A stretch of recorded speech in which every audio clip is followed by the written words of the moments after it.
Hello दोस्त, जैसा कि अब टाइम लिमिट है आरआरबी एनटीपीसी सीबीटी 2 का, तो कुछ लोगों का कमेंट आया है, बहुत का तो नहीं कह सकता।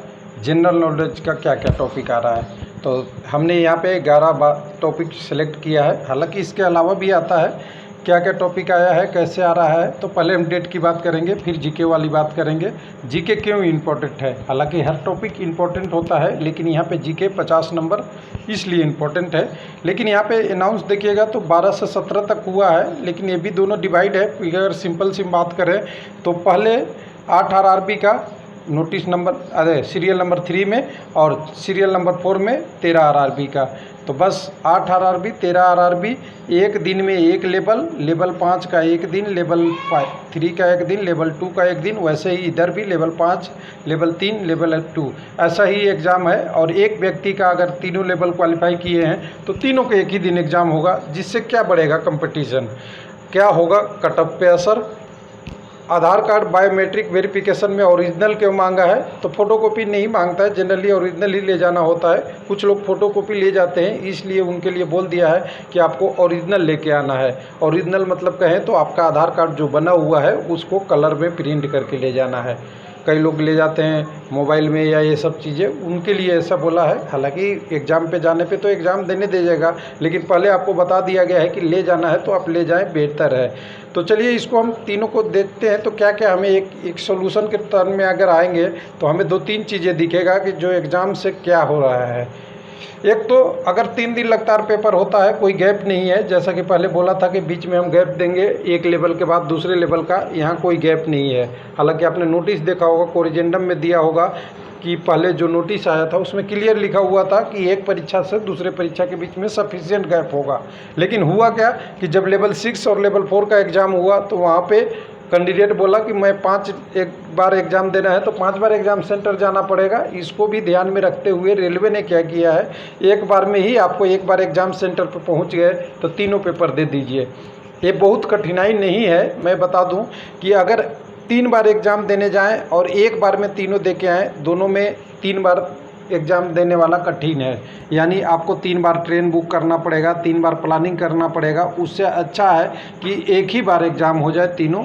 लेकिन इसमें दिक्कत क्या है कि 3 एग्ज़ाम अगर होगा और तीनों एग्ज़ाम 90-90 मिनट का है तो 9 गुना 3 270 मिनट आपके लिए बहुत पेशेंस वाली रखने वाली है। यानी इसमें मेहनत करने की ज़रूरी है पूरी। यानी अगर जो कैंडिडेट का आरआरबी पढ़ता है 12, 13, 14 में, तो 12, 13, 14 100% आपको फिट रहना है।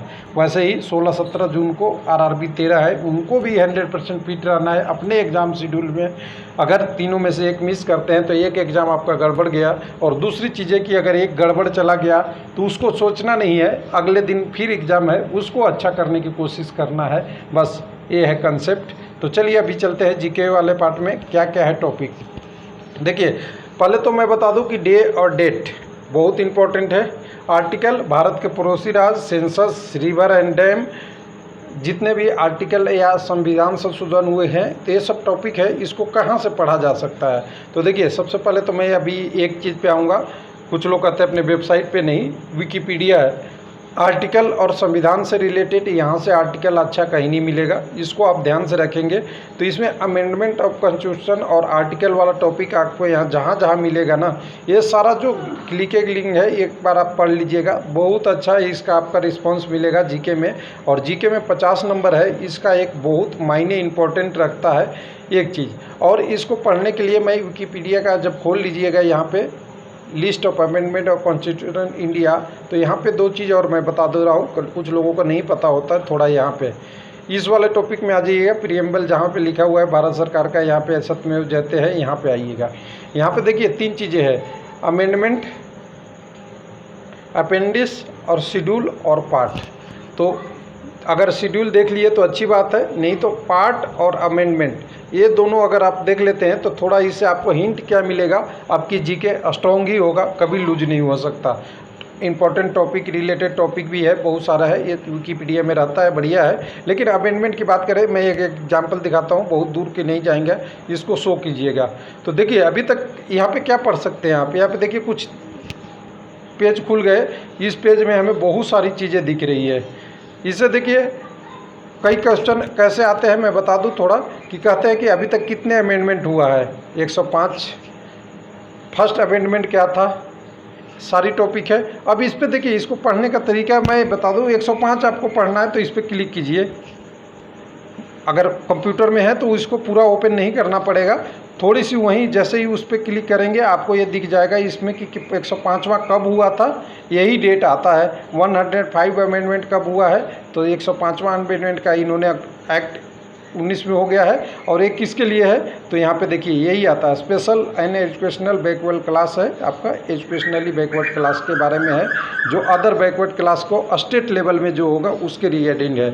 उसके बाद अगर दूसरे में जाएंगे तो उसी तरह से जैसे अपना EWS का होगा वगैरह वगैरह, सभी के लिए एक एक करके हो जाएगा। 103 देखेंगे तो ये आपका EWS के रिलेटेड है, 10% जो रिजर्वेशन का प्रावधान किया गया है उसके रिगार्डिंग है। उसी तरह से सभी आर्टिकल को अगर थोड़े थोड़े 2-2 मिनट देके, हालांकि जो रेड है वो नहीं ओपन होगा। उसके बाद मैंने भी कुछ कोशिश किया था 2 टॉपिक को, जो जीके का 2 टॉपिक था उसमें हमने वीडियो बनाया था। यहाँ पे आप राइट साइड में आ जाएंगे मई वाला अपडेट में, तो यहाँ 2 टॉपिक हमने भी कवर किया था, जिसमें रिवर एंड डैम से 7 क्वेश्चन आए थे। 3 एग्जाम में 7 क्वेश्चन या 8 क्वेश्चन था, और तीनों क्वेश्चन गंगा, ब्रह्मपुत्र और नील से था। अभी बहुत नदियां बची हुई है, गोदावरी वगैरह, उसको भी मैंने वीडियो भी बना दिया था। एक इकोनॉमिक्स टॉपिक से हर दिन 3 क्वेश्चन आया है, हर एग्जाम में 3 क्वेश्चन आया था लेवल 6 और 4 में। ये भी इम्पोर्टेंट है, एक हिंट है कि ये टॉपिक को आप छोड़िए नहीं, इस टॉपिक को भी देख लीजिएगा। तो देखिए पहले रिवर डैम वाला देखेंगे तो ये 7 प्रश्न आए थे, इसको आप एक बार देख लेंगे www.railwaylifehelp.com पे। तो ये 7 नदी था जो आपका तीनों से ही मिला के था, तीनों की या तो सहायक नदी के बारे में पूछा था या उससे मिलता जुलता पूछा था। उसके बाद अब जो बात करेंगे हम यहाँ पे दूसरे वाला टॉपिक, जो इकोनॉमिक्स से क्या टॉपिक आया था। इकोनॉमिक्स एक इम्पोर्टेंट टॉपिक है जिसमें बैंकिंग का भी टर्मिनोलॉजी यूज किया था, जिसमें आपसे पूछा था मार्केट में अलग अलग स्ट्रक्चर क्या है, 4 टाइप के। परफेक्ट कंपटीशन में नहीं पूछा था, यहाँ पे मोनोपोली पूछा था। मोनोपोली किस प्रकार का मार्केट होता है इसके बारे में है, तो हो सकता है इससे रिलेटेड और पूछ दे, तो मैंने आर्टिकल लिखा था इस पर। उसके बाद आप देखेंगे तो ये सारे प्रश्न थे, ये सारे प्रश्न डाइवर्सिटी का था उसके आपका। उसके बाद ये प्रश्न जो हमने यहाँ पर दे भी दिया है, प्रश्न अगर देखना चाहे तो हमें यहाँ पर डायरेक्ट दिख जाएगा। 1 मिनट देखिए, यहाँ पे मनी, फिएट मनी के बारे में पूछा था। उसके बाद मार्जिनल प्रॉपर्टी जो हमने इस आर्टिकल में डाल दिया है। अब इसमें देखिए टॉपिक को कैसे कैसे क्या करना। अच्छा सॉरी, यहाँ पे आर्टिकल लिखने में थोड़ा सा गलती है, ये होगा, ये नहीं होगा, आर्टिकल एंड अमेंडमेंट संविधान संशोधन। अब बाकी जो टॉपिक है उसको एक बार डिस्कस कर लेते हैं यहाँ से। देखिए पहला टॉपिक है डे एंड डेट। डे और डेट इसलिए इम्पोर्टेंट है कि बहुत सारे ऑर्गेनाइजेशन कब स्टार्ट हुआ था, जैसे गांधी का दांडी यात्रा कब से शुरू हुआ है और कहाँ तक हुआ है, उसका डेट पूछ दिया था। कई सारे ऑर्गेनाइजेशन किस ईस्वी में आपका इस्टेब्लिश हुआ है उसके बारे में भी पूछ दिया था। उसके बाद ये क्वेश्चन कम से कम हर शिफ्ट में 3 क्वेश्चन थे डे एंड डेट से रिलेटेड। हालांकि इसमें ऑर्गेनाइजेशन भी जुड़ जाएगा, इंटरनेशनल ऑर्गेनाइजेशन भी है, अपने भी है, कई सारे ब्रह्म समाज वगैरह वगैरह कब एस्टेब्लिश हुआ, कोई सारे चीज़ों को जो ओल्ड टाइप वाले थे जो लोग छोड़ दिए थे उस टॉपिक को इसमें कवर कर लिया था। और जब क्वेश्चन पेपर आप पढ़ेंगे तो देखेंगे कि डेट और डे उसमें एक इम्पॉर्टेंट टॉपिक था, और नज़दीक डेट था, ऐसा भी नहीं कि बहुत दूर का, एक ही साल में 3-4 डेट। उसके बाद आर्टिकल अमेंडमेंट से हर शिफ्ट में 2 प्रश्न था, तो इसको भी आप ध्यान रखेंगे। आर्टिकल यहाँ से सुधार लीजिएगा स्पेलिंग, इसे अमेंडमेंट्स से आ गया है, संविधान संशोधन से आया है। आर्टिकल 181 पूछा था आपको। उसके बाद और एक पूछा है, 2-3 क्वेश्चन इससे थे, अमेंडमेंट से भी 1-2 थे, तो ये ध्यान रखिएगा। उसके बाद आपका ग्रंथ और धर्म ग्रंथ का कितने श्लोक है, कितने उसमें रिदम है, कितने भाग हैं, ये प्रश्न भी इस बार पूछ दिया है, साथ में उसके रिलेटेड भी पूछ दिया है, यानी 2-3 प्रश्न तो यहाँ से भी उठा लिया है। उसके बाद आप जानते हैं आपका जो फेस्टिवल और कल्चर या कौन सा रीजन में कौन सा डांस है, ये तो हमेशा आते रहता है, ये सदाबहार टॉपिक है। इस बार भी अच्छे खासे 2 प्रश्न तक यहाँ भी पूछे हैं, मिलता जुलता उससे। उसके बाद इंटरनेशनल ऑर्गेनाइजेशन, कब एस्टेब्लिश हुआ था, मुख्यालय हेडक्वार्टर का है, यदि भी सदाबहार कॉपी है, हमेशा आता है, इस बार भी आया है। उसके बाद छठे नंबर टॉपिक की बात करेंगे तो यहाँ पे छठे पे रिवर एंड डैम वाला जो हमने अभी डिस्कस कर लिया, हर शिफ्ट में 2 प्रश्न मायने रखता है और टॉपिक छोटा है और इससे रिलेटेड है। उसके बाद सेंसस 2011 बहुत आराम से पूछा है, बोला भारत की सबसे कम जनसंख्या किसकी है, किस राज्य की है, अरुणाचल प्रदेश, उसका प्रश्न था। इससे हर शिफ्ट में 2 प्रश्न सेंसस 2011 से था, तो इसको भी आप देख लेंगे। 2021 पब्लिश नहीं हुआ है तो इसी से आया है प्रश्न। उसके बाद भारत के पड़ोसी देश में 2 चीज़ पूछ दिया है, सबसे बड़ा और सबसे छोटा किसका है। ये 3 प्रश्न यहाँ से आ गए हैं, एक प्रश्न हर दिन एक एग्जाम से। जैसे एक प्रश्न आया था कि भारत के पड़ोसी राज्य में सबसे छोटा बाउंड्री किसका है और सबसे बड़ा क्षेत्रफल चीन वाला है, यानी तिब्बत और चीन के बारे में यहाँ प्रश्न पूछ दिया था, या भूटान या चीन से ऐसे रिलेटेड था, ये भी प्रश्न पूछ दिया है। उसके बाद पावर जनरेशन, थर्मल, कोल, ऑयल, क्या कैपेसिटी है, कहाँ बना हुआ है, ये आपने एक तो प्रश्न पूछ दिया, भारत में कितने न्यूक्लियर पावर प्लांट है, ये भी पूछ दिया है। तो इस टाइप के टॉपिकों को भी आप विकिपीडिया पे भी देखेंगे तो वहाँ पे भी आपको ये मिल जाएगा टॉपिक, पावर जनरेशन वाला, कितना गीगावाट जनरेशन है, कितना सोलर का हमारा है, सबसे पहला सोलर कैसे हुआ, यानी 2-3 प्रश्न तो यहाँ से भी थे। पावर जनरेशन वाला टॉपिक जो आता है उसको भी आप देख लेंगे। उसके बाद टाइगर रिजर्व, वर्ल्ड सेंचुरी और नेशनल पार्क, ये तो सदाबहार टॉपिक है। जैसे पहले आप जानते हैं, कोई भी एग्जाम में अगर 2 प्रश्न इससे नहीं आए तो थोड़ा अच्छा नहीं लगेगा। इसमें आपको कुछ अलग अलग जोड़ के हेरिटेज वाला भी आ जाता है कई बार, वो भी आप देख लीजिएगा, क्योंकि वो टॉपिक अलग है लेकिन जुड़ता हुआ मिलता जुलता है भारत के रिलेटेड के लिए। उसके बाद 11वां टॉपिक जो मैंने बात किया था, 11वां टॉपिक एक और है आपका, वही जो इकोनॉमिक्स और बैंकिंग वाला। इसके टर्मिनोलॉजी बहुत पूछे हैं हर क्वेश्चन में 1-2 बार, कौन से टर्म क्या यूज होता है, फिएट मनी क्या है, मोनोपोली क्या है, छोटे छोटे टॉपिक थे इकोनॉमिक्स के, लेकिन हम उस पर ध्यान नहीं देते हैं जिसके कारण से मिस हो जाता है। तो ये सारे टॉपिक जो आपका जनरल नॉलेज के हैं, अगर ये सारे टॉपिक करते हैं, हालांकि सिलेबस तो जनरल नॉलेज का बड़ा है, स्कोर भी बड़ा है, 50 नंबर आने हैं आपको। अगर इसको इम्पोर्टेंट टॉपिक को थोड़े से आप कंसंट्रेट होके करते हैं तो आपका जो मैथ है वो तो जो करते हैं वो कर ही लेंगे।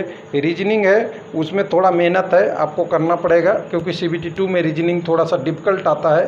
2015 के जो वैकेंसी थी 3/15 ग्रेजुएट लेवल का, जिसका एग्ज़ाम 2017 में CBT 2 हुआ था, उसमें भी ऐसे ही प्रश्न पूछा था, लेंदी घुमाता है टेबल पे वाले, तो इसको थोड़ा टाइम लगेगा। लेकिन जीके अगर आपका तैयार है, 50 में से अगर गुड अटेम्प्ट अगर करते हैं 30 से 35, तो आपका सिलेक्शन एक नियर स्कोर के पास जा सकता है, यानी 30-35 नंबर आ सकता है, ऐसा नहीं है। लेकिन इसके लिए थोड़ी सी डिटेल स्टडी आपको करनी पड़ेगी, क्योंकि आप MCQ पढ़ेंगे तो MCQ से ये क्वेश्चन पकड़ाएगा या नहीं पकड़ाएगा, आपके एग्ज़ाम में आएगा कि नहीं आएगा, या आपका कितना करेक्ट हुआ, थोड़ा सा सस्पेंस रहता है। लेकिन अगर आपने डिटेल में पढ़ा है, यानी मैं एक एग्जांपल बता दूं कि अमेंडमेंट आपने सब मोटा मोटी सब पढ़ रखा है, तो ऑप्शन देख के भी आप, ऑप्शन जो होता है ना, उसको देख के भी आप इसको सही कर सकते हैं। जैसे आपको पता है कि अगर कोई, अभी हमने जैसे बात किया था 103 के बारे में, 103 क्या था, EWS से रिलेटेड था, लेकिन आपने पूछा आपसे कि 104 नंबर आर्टिकल किसको डील करता, अमेंडमेंट किसको डील करता है, तो आप जानते हैं कि 103 EWS का है। तो अगर ऑप्शन में EWS 104 में रहेगा, क्योंकि नियरेस्ट वाला ही ऑप्शन रहता है, तो आप 104 तो नहीं सिलेक्ट करेंगे, 104 में EWS नहीं सिलेक्ट करेंगे, यानी आपने क्या कर दिया, 4 ऑप्शन था, 4 में से एक ऑप्शन को रिजेक्ट कर दिया, यानी आपके लिए 25% क्वेश्चन सही कर दिए, यानी 3 में से ही आपको अब एक को चुनना है। यानी आपको उस टॉपिक को नहीं भी पढ़े हैं तो आप डिटेल स्टडी किए हैं, तो दूसरे टॉपिक उससे रिलेवेंट है, उससे जुड़ा हुआ है, उसको आप सही कर सकते हैं। तो ये है डिटेल स्टडी का बेनिफिट। तो थोड़ा ये सब टॉपिक देख लीजिए, और भी बहुत सारे हैं, ऑर्गेनाइजेशन से रिलेटेड टॉपिक है, बहुत सारा है, वो सारा आप कवर कर लीजिए। लेकिन ये सारे टॉपिक हाईलाइट इस बार हुए हैं, तो इसको ध्यान से देख लेंगे, जहाँ से मैक्सिमम क्वेश्चन आए हैं। थैंक यू, धन्यवाद।